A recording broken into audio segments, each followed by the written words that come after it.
งานหลายดินนะครับมาดูงานมาเบื่องานมาจิบผักผ่อนกันเลยบ่ได้ผักผ่อนอีตามเคยยินลงท่อระบายน้ำครับบ้านนาซายสัมพี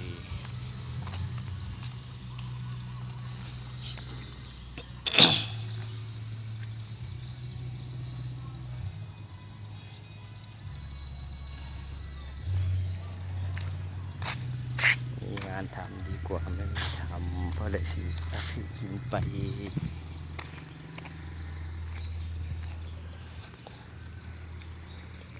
มาลุยเขาก็แค่พอไปกินก็พอ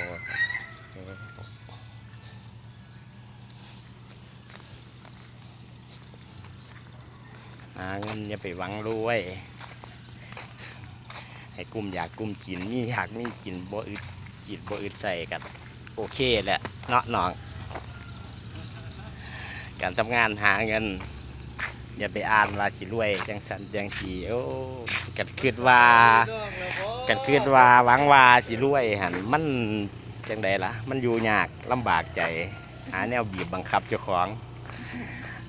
คิดจะว่าให้มีกินมีใส่ไปแต่ละมือก็โอเคแหละบ่ติดขัดขอแต่บ่เจ็บบ่เปลี่ยนเวลาที่ใส่ใจอย่าให้มันติดขัดก็แค่นั้นก็ดีใจแล้วแค่นี้ก็มีความสุขแล้ว